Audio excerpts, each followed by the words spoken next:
the Iowa State Fair. It is a tradition filled with iconic foods, the big boar, even bigger names in entertainment.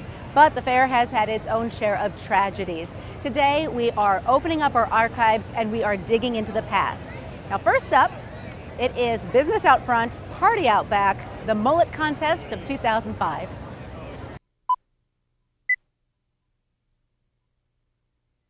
Have it around for all of our mulleteers, huh? Today, hundreds gathered to watch a very anticipated contest, the 2005 Mullet of the Year at the Iowa State Fair. Are you a mullet fan? About a dozen mullets entered, and while their hair is long, so were their preparations. I've had one since 1979. Quite a few years. I imagine about 3 years. Probably 10 years, probably. Probably since the early 90s. The competition was stiff, and the audience loved it. I think they're awesome. I think it's great fun. It's true to Iowa. But judging the mullet of all mullets was tough, so tough that there was a tie. Riley, come on up here, buddy.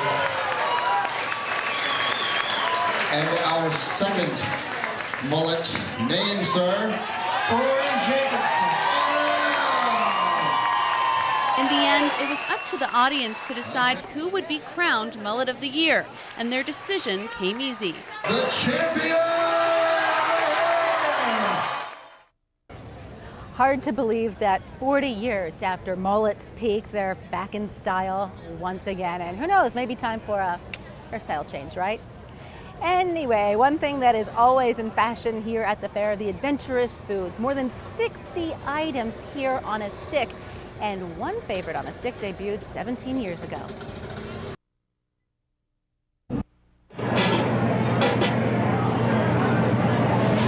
Every year you can rely on the fair, the rides, but most importantly, the food. And this year there's even more to feast on. First there's the deep fried hot dog, already a hot seller at Steerenstein. When you deep fry a hot dog, the fat content actually goes down. You've got a nice crispy outside and it's juicy and very good.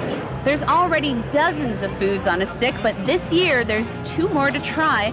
First there's pork on a stick at Stockman's Inn. It's cut on the bone, where the bone can still remain as a handle for eating as you walk around the fairgrounds. After your deep-fried hot dog and pork on a stick, you can head over to Cattleman's Beef Quarters for a chili dog on a stick. It's no mess chili, so it has the beans and cheese right inside the hot dog. And we're serving it on a stick, like everybody likes at the fair. As Steerenstein debuted the deep-fried hot dog, they were still settling into their new digs. That's because a few years earlier, in June of 1999, a fire destroyed the building. So just take a look at this. The flames moved through the entire business, one that was 35 years old at that time. A Radio Iowa article from then says 2 people were inside working on a pop machine that somehow started the whole place on fire. The workers, thankfully, were not hurt. But the fire got so big, the heat damaged a small part of the grandstand. Of course, the Steerenstein, as you can see, rebuilt, still a very popular place to get a drink, have something to eat, just sit and relax. Now, not all business owners have been so lucky. 21 years ago, another fire destroyed one of the fair's staple restaurants. That happened during the fair. A Des Moines Register article from 2001 says a grease fire gutted Master Jack's, which sat along the Grand Concourse. Thankfully, no one was hurt during that fire either. Now, whatever your favorite restaurant here at the fair, before the turn of the millennium, the way you found it was through a map. You needed to use a map to find your way around here. But in 2005, the fair debuted some new technology to help you get around. That technology was GPS, and I was the young reporter working on that story.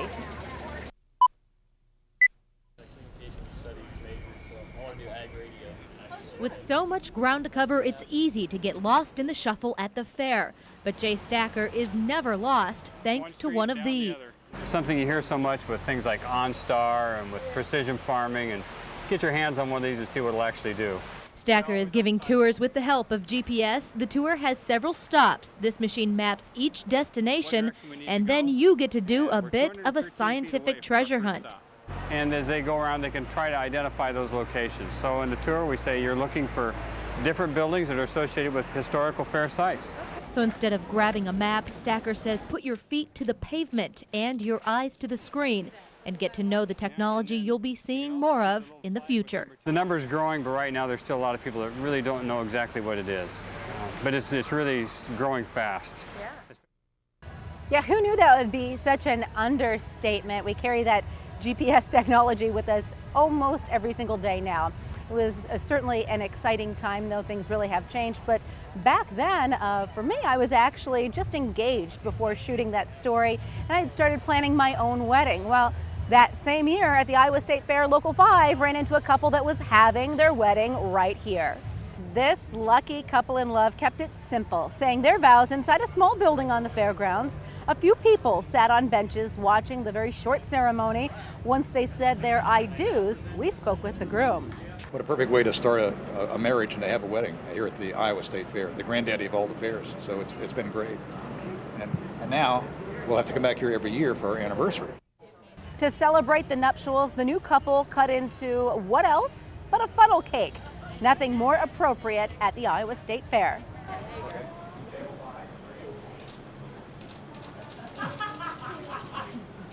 For our final trip into the archives, we are visiting the yodeling capital of the world. Now, you may think of the Swiss Alps, but fairgoers know that I am talking about this building right here, Pioneer Hall.